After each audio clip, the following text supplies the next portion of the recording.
Okay. So I talked about sets. Now we're going to talk about something called hashing. I want to remain a little high level on this one. I don't want to spend too much time on hashing because it's actually a very important data structure that you're going to talk about a lot in data structures. On the flip side, hashing is used everywhere. So for anyone who's trying to learn Java, you need to learn hashing, otherwise I don't know what you're doing with this language. So we need to at least talk about hashing, why it's important, how we're going to use it. Really, so I talked about sets, and notice that the set was really fast. So we want to come up with some data structure where searching is very, very fast, as close to O of 1 as possible, aka we just go straight to the element and return it, call it a day. We want to minimize the number of instructions executed, and we'd like insert and delete to be fast too, but we don't really care about iteration. If I were to actually do a performance on the iteration, you would see it is much slower than on a list. So let's at least jump back to an array approach. And here's a good example. So a social security application keeps track of people where the primary search key is a person's social security number. Okay. We all have social security, well, hopefully we all have social security numbers. Tyler? Are you still okay, Tyler? Is there something you need to tell me? No. All right, we could use an array to hold references to all person objects. The array would go from 0 to 999,999,999.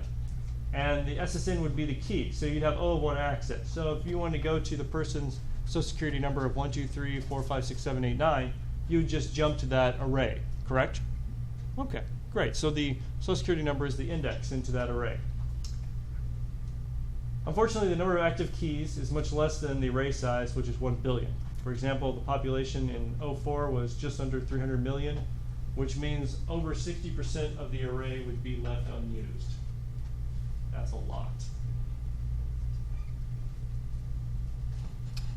Okay.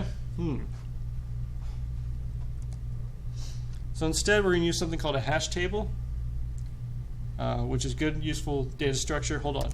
Let me jump back. The important thing to keep in mind is this idea that we're going to use the SSN as the index into the array. That's the big thing. The index into the array is something. It's called the key right here. That's what we're calling it. It's called the key. So the key is the index of the array.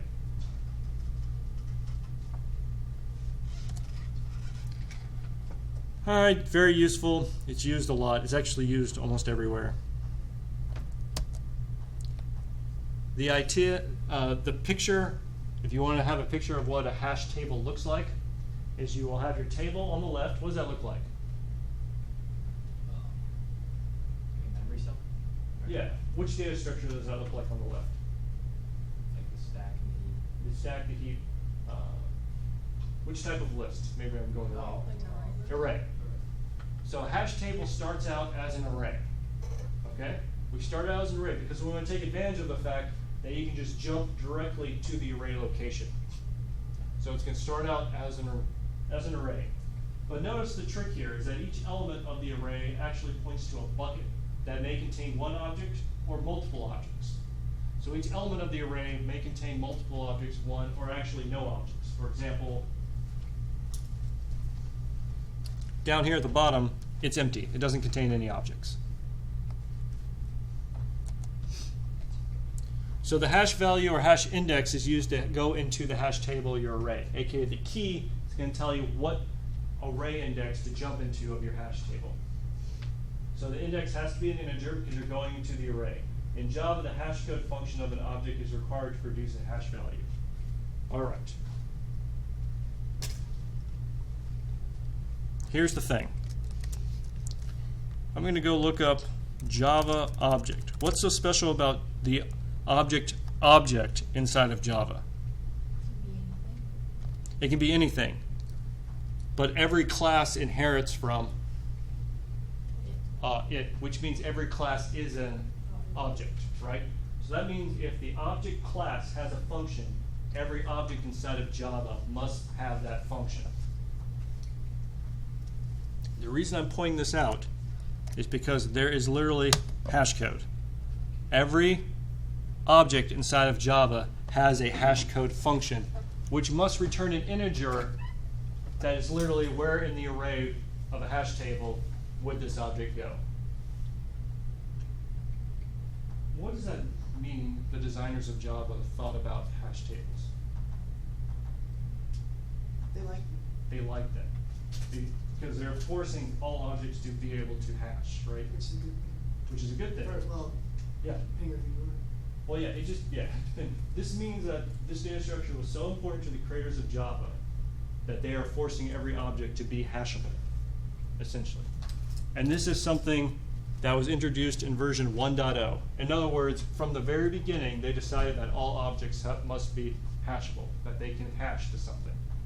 So the hash code, what that does is it literally just takes whatever object you have, turn it into an integer, so you can index into an array.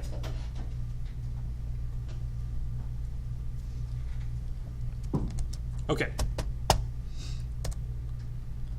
So the question is though, what is this function for each object? How do we come up with this function? What should it be? How should it behave? We want it to be fast, right? Because we're trying to do searches in O of one time. And we want to create a good distribution of hash values based on their keys. That'll make a little more sense in a minute. Usually when you do hashing, you can use any type of input, an integer value strings. For example, if you had a student, maybe you'd use their ID number combined with their social security number, because those are unique or parts of it. Maybe you use some part of their name, first or last name. So strings. You can also just start combining different things in order to try and produce an integer, but you want that to be O of one time. You don't want to have any loop, no looping. We need to go to a picture here. Or maybe not yet. Yeah, before we go to the picture, let's talk about mod. What does modulus do from math? The remainder? The remainder, perfect. So 8 mod 5 is 3 because 8 divided by 5, the remainder is 3. 9 divided by 5, the remainder is 4. 10 mod 5, the remainder is 0. What a character do you use to symbolize mod in Java? The percentage sign. You got it. So you can use m, and usually we say m is prime. That's not too important right now, but we want to do mod as part of the hash function. So here's an example that leads into a direct problem. For example, let's say we have keys 1 to 1,000, and our hash table just has 5 entries. Okay, it's a very small array, but we could pretend that it's 5 million entries. Well, let's just pretend it's 5 for now, just to make it easy. So we insert 2. Well, it's 2 mod 5. 2, right. So 2 mod 5 is 2. So here's our hash table. We'll put 2 right here, and maybe we'll contain some data. We insert 21. Where does that go? What's 21 mod 5? 1. So that goes into 1. Great. We insert 34. Where does that go? 4, because 34 mod 5 is 4. We insert 54. Where does that go? What's the problem? There's already something there. Uh-oh. So this is called a collision in your hash table or in your array. So that's why you start out as an array and then you have your buckets, because a bucket may contain more than one item, because if you insert 34 and 54, they both go to index 4. All right. So with the bucket, you'd have both 34 and 54? You got it. Well, it's called a collision, and there's different ways to handle it. We're only going to talk about chaining today. You'll talk about open addressing and data structures. But chaining is basically you literally create a chain and put both elements in that selection. Namely, down here you have 54 and 34 in a chain. What does that chain look like? A linked list. So what is the hash table really of? It's first off, it's an array of Objects. of lists, right? Namely, you're on the right track. And a hash table using chaining is literally just an array of linked lists. That's what it is. So are buckets and chains the same thing? So buckets is a high level. Buckets and chains. In this situation, yes. Yeah, you're correct.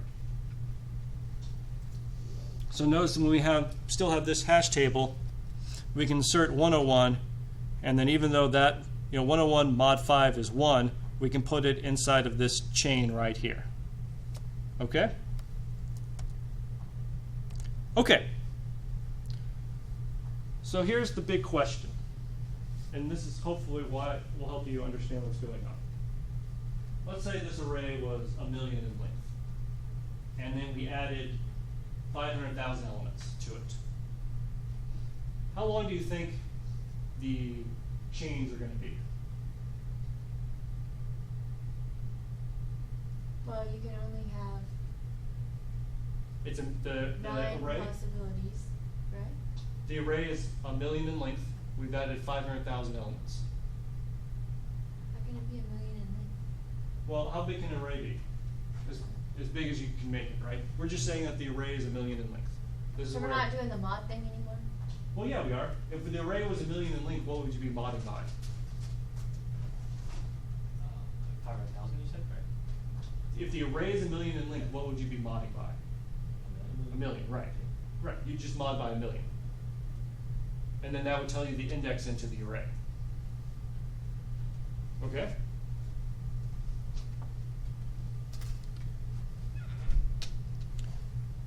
But if it's 1 million in length, you add 500,000 elements. So there's fewer elements than the number of array slots. How big do you think your longest linked list will be? I mean, could the biggest be 1 in that case? Yeah. Is it possible? Right. So it might be a little bigger, maybe 2 or 3, right? Right. So if you can say that the linked list is at most 3, does it take that long to search a whole linked list of 3 compared to 500,000? No. So is searching that thing going to be pretty fast?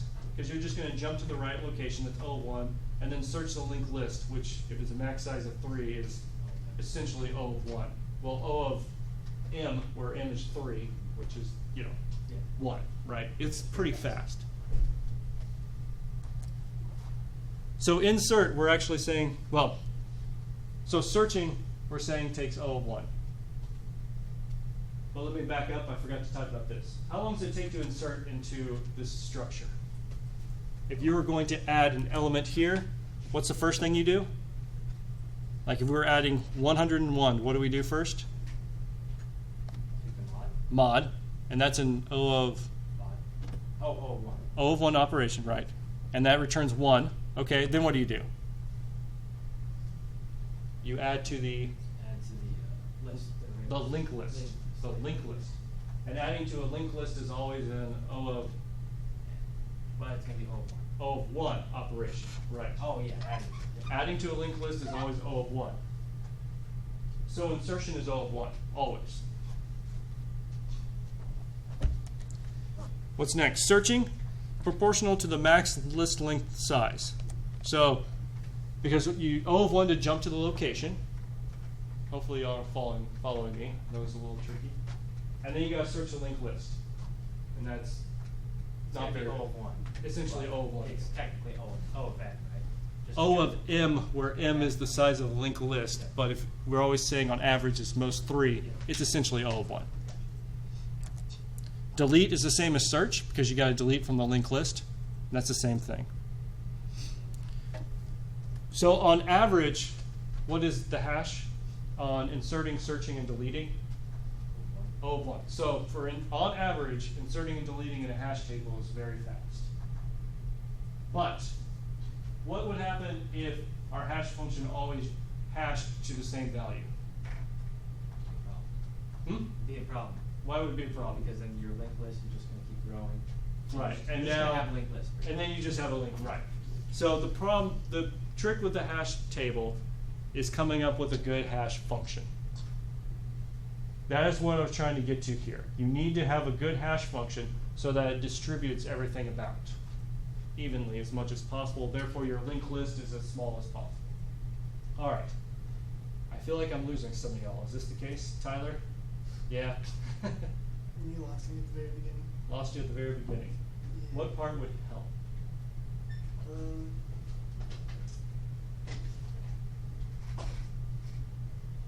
I'm trying to stay high level. You go more detail in data structures.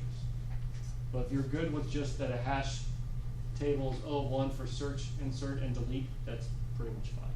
Okay, I can remember that. You can live with that? I can remember Alright. it. That's something. Alright. Well, let me go ahead and go with hash functions. You do want to have something that distributes. Let's do it with a good example. Whoa, here we go. So let's say your hash table was, the array was size 7, and you were adding 5, 10, 15, 20, 25, etc. Well, when you add 0, it goes here. When you add 5, it goes to 5. 10 mod 7 is 3, so you go to 3, so you have those two. And then 15 mod 7 is 1, right? So it goes up here. Then you have 20 mod 7, which is 6. And then you have 25 mod 7, which is, 25 mod 4. And then you need 30 mod 7. Okay, 3. Okay, you lost me. Okay. Oh, wait, never mind. I got it. I got it. 2. Now, did we just Wait. evenly distribute this? You want me to write that on the board for you? Yeah. If that'll help? This can be written on the board fairly easily. Huh, I wonder why it's so tilty. Oh, whoa, whoa. Whoa, that was crazy. Okay. There we go. Whew. Mark. Erase yours. Mark. Okay. 5 mod 7 is 5. 10 mod 7 is 3.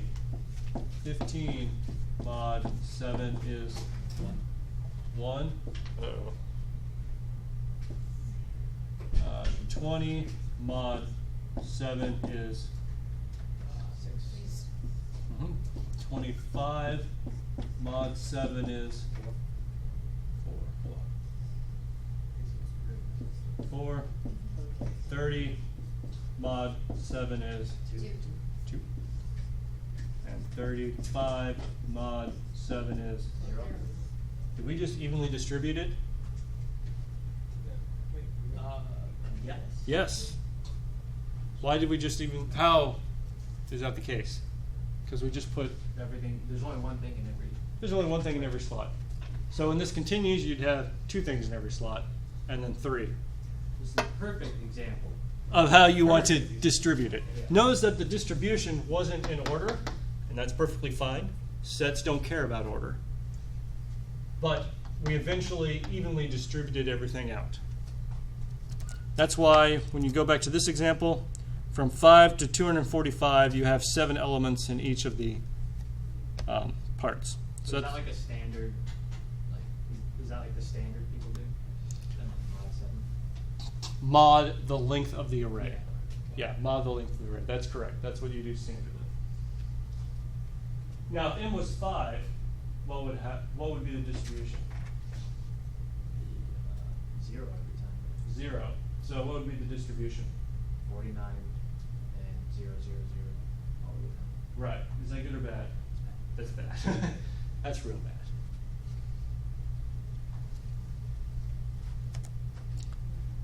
So you want to have mod that basically maps to each thing, or I'm sorry, you want to be able to evenly distribute it out. We talked about mod, which is a very common way.